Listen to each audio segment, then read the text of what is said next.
Sir exactly क्या सही समय होता है सिविल सर्विसेज की तैयारी स्टार्ट करने का? पल्लवी, नॉर्मली क्या है ना कि लोगों में एक होता है कि ग्रेजुएशन के बाद ही तैयारी होती है, और आज भी मैक्सिमम लोग यही जानते हैं ग्रेजुएशन के बाद तैयारी होती है। लेकिन मैं ये कन्फ्यूज़न क्लियर करना चाहता हूँ। ग्रेजुएशन के बाद आप एग्ज़ाम में बैठ सकते हैं, तैयारी तो आप जब चाहें तब शुरू कर सकते हैं। तो जो लोग ग्रेजुएशन का इंतज़ार करते हैं वो अपने उस ग्रेजुएशन के 3 साल का अनप्रोडक्टिव इस्तेमाल करते हैं। क्योंकि उनको अभी तो लगा ग्रेजुएशन के बाद तैयारी करेंगे, तो 3 साल तो उनका पूरा बर्बाद ही है। बर्बाद क्यों कहेंगे?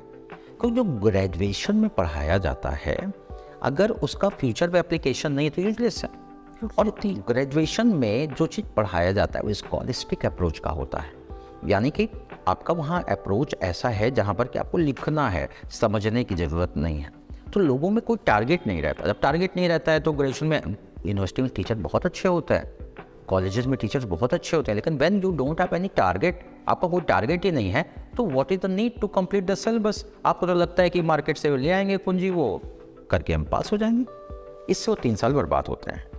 तो पहली बात तो ये कि तैयारी तो 12th के बाद ही शुरू कर देना चाहिए। कोचिंग ज्वाइन करिए ना करिए, लेकिन तैयारी 12th के बाद ही शुरू करना चाहिए।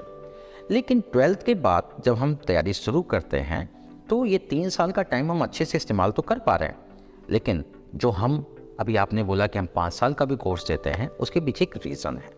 रीज़न ये है कि अभी लगातार पर्सनल डिपार्टमेंट में चीज़ चल रहा है कि सिविल सर्विसेज में मिनिमम एज घटाया जाए, मैक्सिमम और मिनिमम दोनों एज घटाया जाए। अब मिनिमम एज घटाएंगे कितना करेंगे? 18 वर्ष करेंगे, और जो मैक्सिमम एज है जो अभी 32 है वो घटाएंगे कितना करेंगे? 26 साल करेंगे। तो अब आप ये बताइए कि अगर ग्रेजुएशन के बाद, ग्रेजुएशन करते करते 21 साल का हो जाता है बच्चा, ग्रेजुएशन के बाद तैयारी शुरू करेगा, 24-25 साल तक वो तैयारी करेगा, 26 साल उसका लास्ट एज है, तो अब तो जब ग्रेजुएशन के बाद तो उसको एग्जाम देना कंपलसरी हो जाएगा, तो 3 अटेम्प्ट उसके बर्बाद, और 1 अटेम्प्ट बचेगा एक्चुअली तैयारी के बाद उसका। 12th के बाद शुरू करता है तो 12th में आते आते आपको मालूम है 18 साल का बच्चा हो जाता है। अब अगर 12th के बाद तैयारी आप शुरू कर रहा है तो उसको क्या है, 2 साल तो तैयारी करना पड़ेगा, तो उसको मुश्किल से 3 से 4 मतलब नेक टू नेक अटैम्प्ट मिलेंगे। लेकिन अगर 10th के बाद तैयारी शुरू करता है तो कई फ़ायदे। पहला फ़ायदा तो ये कि 10th के बाद उसको कोई बर्डन नहीं लेना होगा कि नहीं हमको करना ये, अभी इसको हम ये भी पढ़ना ये भी पढ़ना। बर्डन की ज़रूरत नहीं। पहले स्टेप में अपनी पर्सनैलिटी इंप्रूव कर सकता है। पर्सनैलिटी इंप्रूव करने के बाद न्यूज़पेपर कैसे पढ़ा जाए, कैसे सरकार के बारे में, शासन के बारे में छोटी छोटी बातें जानकर वो अपने अप्रोच को रिफाइन करे।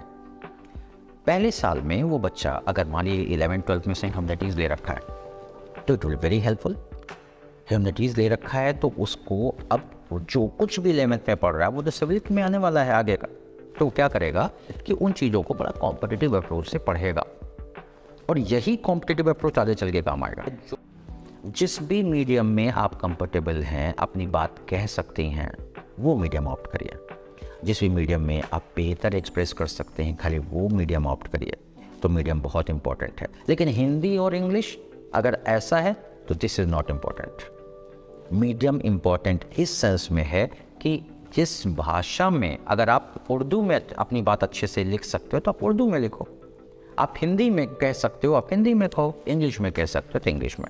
मीडियम इम्पॉर्टेंट वो है जिसमें आप अपनी बात अच्छे से दूसरों तक पहुंचा सकें। तो मैं तो कहूँगा कि हिंदी अंग्रेजी मायने नहीं रखती, मायने रखता है कि कौन सी लैंग्वेज में आप अच्छा बोल सकते हैं, अच्छा लिख सकते हैं, अच्छा सोच सकते हैं। सो ऑप्ट फॉर दिस। और किसी भ्रांति से दूर रहना चाहिए कि हिंदी में ज़्यादा सिलेक्शन, अंग्रेजी में अगर ऐसा होता तो आप उठा के रिजल्ट देख लीजिए, कितने लोग हिंदी मीडियम के, कितने इंग्लिश मीडियम के। इंग्लिश मीडियम की संख्या आपको ज़्यादा क्यों देखती? क्योंकि पूरा साउथ इंडिया भी इंग्लिश मीडियम से देता है, नॉर्थ इंडिया ही सिर्फ हिंदी में देता है। लेकिन आप देखिएगा तो टॉप 20 में आपको हिंदी मीडियम बच्चे मिलेंगे नॉर्थ इंडिया से।